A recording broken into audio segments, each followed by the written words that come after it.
High, আমার বিনা পয়সার coaching দেখতেই পাচ্ছেন। আমার 150টা বাচ্চা। এই বাচ্চাগুলো প্রত্যেকেরই, অনেকেরই বাবা মা আছে, আবার কিছু কিছু বাবা মা নেই, বাবা নেই, কারো মা নেই। তো বাচ্চাগুলো হচ্ছে অসহায়, নিতান্ত গরিব, দিনমজুর, খেটে খাওয়া, কারো খাবার জোটে না, এই রকম পরিবারের।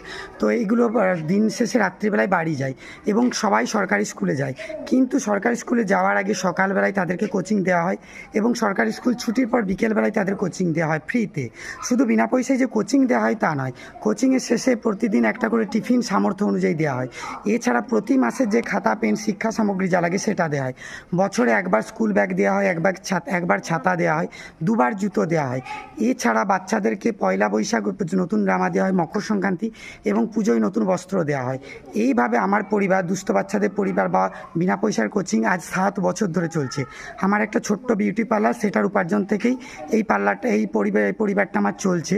হয়তো আমি হাঁপিয়ে উঠেছি, পারছি না, আমি অসুস্থ, আমার গলার ট্রিটমেন্ট করানো হচ্ছে না, আমি আর জানি না কী হবে। তো সকলে পাশে দাঁড়ান, সহযোগিতা করুন, যাতেই বা এই অসহায় কোচিং বা এই বিনা পয়সার কোচিং আগামী দিনে 1,500টার বাচ্চার দায়িত্ব নিতে পারে। এবং যে সমস্ত পরিবারের বাচ্চারা স্কুলে যায় তারপরে তাদের টিউশন দেওয়ার ক্ষমতা থাকে না, তারা আমারও এই বিনা পয়সার কোচিংয়ে আসতে পারেন। এটা একটা কোচিং নয়, এটা একটা পরিবার, যেখানে বাচ্চাকে নিজের পরিবারের সন্তানের মতো করে দেখাশোনা করা হয়। স্কুল ছুটির পর তাদের যাবতীয় দায়িত্ব আমার, পোশাক থেকে শিক্ষা সামগ্রী এবং টিফিন, খাদ্যবস্তু সমস্ত। রবিবার রবিবার মাংস ভাত।